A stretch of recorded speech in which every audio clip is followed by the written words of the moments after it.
नमस्कार श्रोताओं, आज मैं आपको एक ऐसी कहानी सुनाने जा रहा हूं जो प्राचीन काल की है, जब राजा जन्मेजय के हृदय में बदले की आग धधक रही थी। यह कहानी है सर्प यज्ञ की, एक ऐसे यज्ञ की जिसने सर्पों के दिल में भय पैदा कर दिया और आकाश को उनकी चीखों से भर दिया। दोस्तों, अभी तक यदि आपने हमारे चैनल को सब्सक्राइब नहीं किया है तो इसे सब्सक्राइब करें। आपकी छोटी सी मदद हमें आगे बढ़ने को प्रेरित करती है। तो चलिए शुरू करते हैं। जब राजा जन्मेजय को अपने पिता महाराज परीक्षित की मृत्यु का समाचार मिला तो उनका हृदय दुख से भर गया। उनकी आंखों में आंसू और मन में क्रोध की ज्वाला थी। उन्होंने शास्त्रों की विधि से हाथ में जल लेकर संकल्प किया, मैंने अपने पिता की मृत्यु की पूरी कहानी सुन ली है। उस दुष्ट तक्षक ने मेरे पिता को मारा है। ऋषि श्रृंगी का शाप तो केवल एक बहाना था। असली अपराधी वही तक्षक है जिसने काश्यप ब्राह्मण को धन देकर लौटा दिया जो मेरे पिता को बचा सकते थे। अगर हमारे मंत्रियों ने काश्यप से अनुनय विनय की होती तो मेरे पिता आज जीवित होते। सारा दोष तक्षक का है और मैं उससे अपने पिता की मृत्यु का बदला लूंगा। मंत्रियों ने राजा की इस प्रतिज्ञा का समर्थन किया। जन्मेजय का संकल्प अटल था।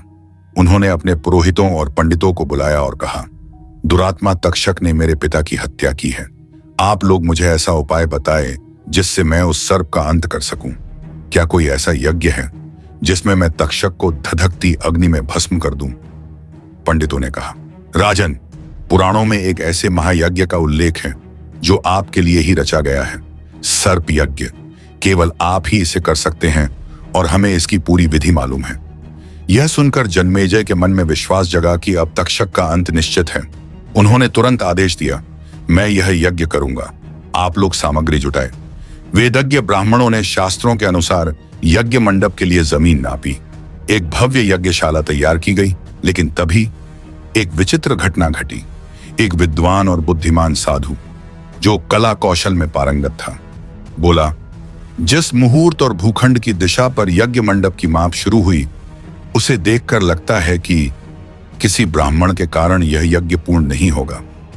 यह सुनकर जन्मेजय ने तुरंत द्वारपालों को आदेश दिया, बिना मेरी अनुमति के कोई भी यज्ञ मंडप में प्रवेश न करे, इसका तुम सभी ध्यान रखना। और फिर सर्प यज्ञ की विधि शुरू हुई। पंडित अपने अपने कार्य में जुट गए। उनकी आंखें धुएं से लाल हो रही थीं। काले वस्त्र पहने वे मंत्रों का उच्चारण करते हुए हवन कर रहे थे। और तब सर्पों के दिल में खौफ छा गया। सर्प तड़पने लगे, चिल्लाने लगे, उछलने लगे। सफेद, काले, नीले, पीले, छोटे, बड़े, हर तरह के सर्प एक दूसरे से लिपटते, लंबी सांसें लेते हुए अग्नि कुंड में गिरने लगे। कोई 4 कोस जितना लंबा, कोई गाय के कान जितना छोटा, सब आहुति बन रहे थे। यज्ञ कुंड की आग में सर्पों की चीखें गूंज रही थीं।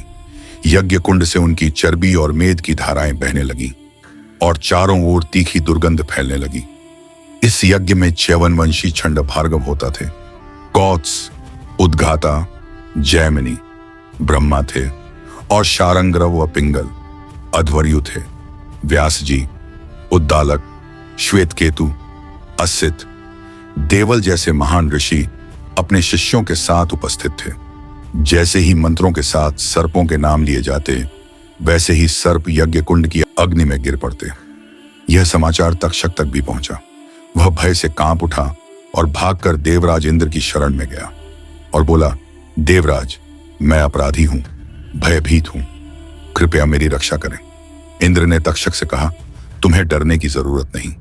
मैंने तुम्हारी रक्षा के लिए ब्रह्मा जी से अभय वचन ले लिया है। तुम निश्चिंत रहो। इंद्र की बात सुनकर तक्षक ने राहत की सांस ली और तक्षक अपनी जीवन की रक्षा के लिए इंद्र भवन में ही रहने लगा। लेकिन क्या यह सर्प यज्ञ वाकई पूरा होगा या कोई ब्राह्मण इसे रोक देगा, जैसा कि साधु ने भविष्यवाणी की थी? चलिए इस कथा की और गहराई में चलते हैं और जानते हैं आगे क्या होगा। उस यज्ञ की धधकती ज्वाला में एक एक करके सर्प हवन में गिरकर भस्म हो रहे थे। जन्मेजय का वह सर्प यज्ञ इतना भयानक था कि संपूर्ण नागों की जाति का अंत नजर आ रहा था। अधिकांश सर्प तो उस अग्नि में भस्म हो चुके थे और केवल कुछ ही बचे थे। इस दृश्य को देखकर नागराज वासुकी का दिल दहल गया। उनका मन व्याकुल हो उठा, जैसे कोई तूफान उनके भीतर मचल रहा हो। वासुकी ने भी महसूस किया कि उनका शरीर जल रहा है। उनकी आंखों के सामने अंधेरा छा रहा था, दिशाएं धुंधली पड़ रही थीं। वासुकी को चक्कर आने लगे, जैसे दुनिया ही घूम रही हो। उनका कलेजा फटने को था। डर और निराशा में डूबे वासुकी ने सोचा, शायद अब मेरा भी अंत नजदीक है, शायद मैं भी इस यज्ञ की अग्नि में समा जाऊंगा। तब वासुकी ने अपनी बहन की ओर देखा और कांपते स्वर में कहा, बहन, यह यज्ञ मेरे प्राण ले रहा है।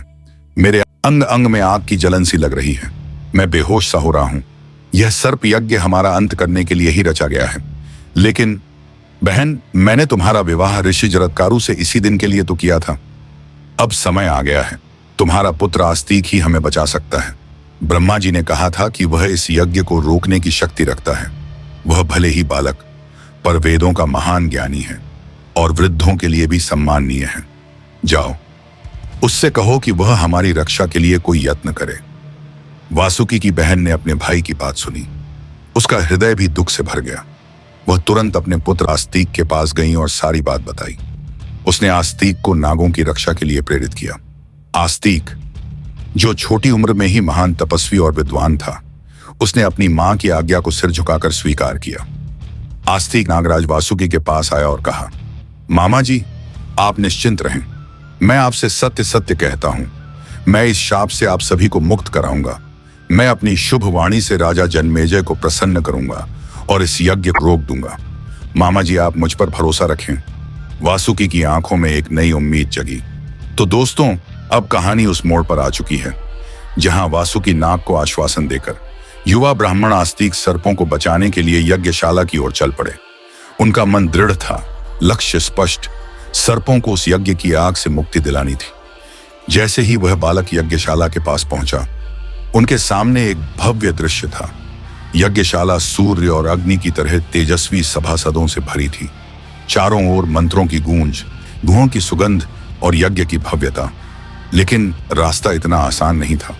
द्वारपालों ने आस्तिक को रोक लिया और कठोर स्वर में कहा, रुक जाओ, भीतर प्रवेश नहीं कर सकते।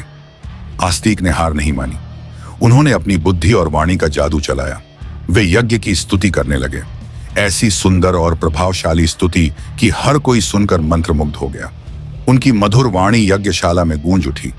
राजा जन्मेजय ने यह सुना और प्रभावित हुए।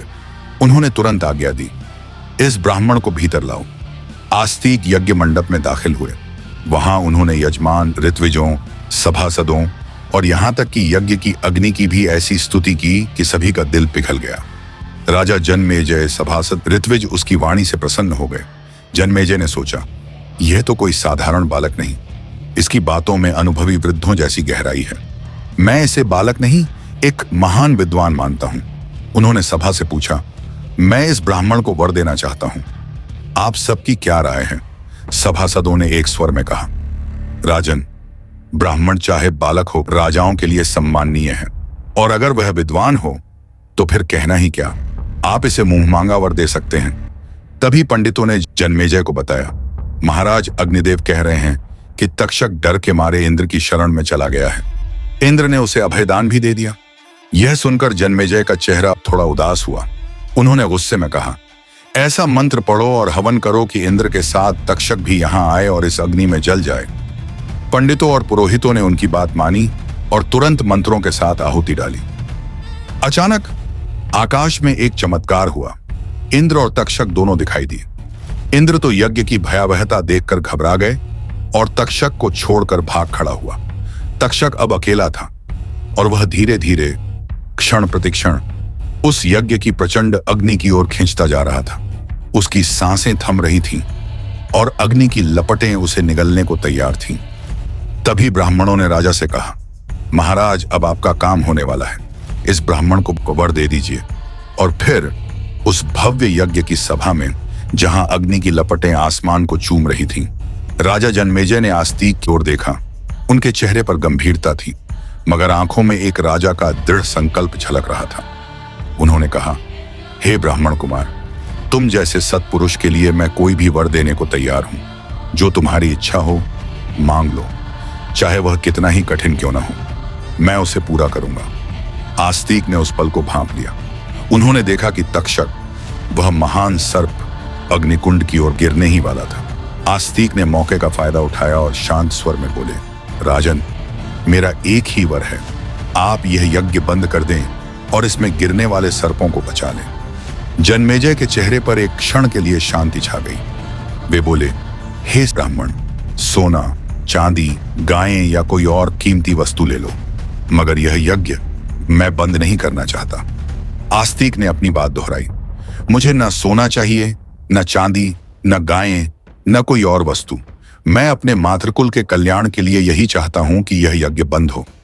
जन्मेजय ने बार बार अपनी बात रखी, पर आस्तिक अडिग रहे।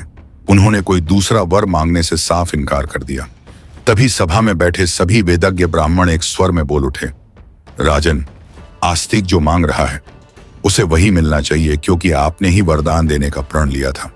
आस्तिक ने देखा तक्षण यज्ञ कुंड में गिरने ही वाला है।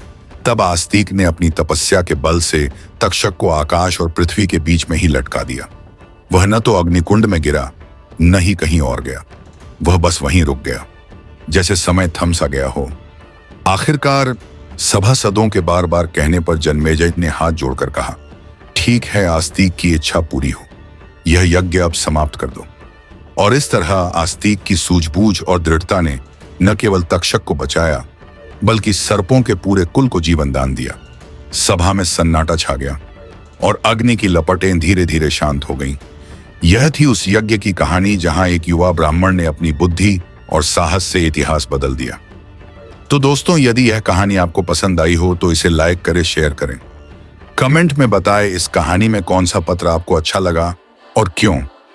तो दोस्तों, मिलते हैं अगली पुराण कथा में, तब तक के लिए जय श्री कृष्ण।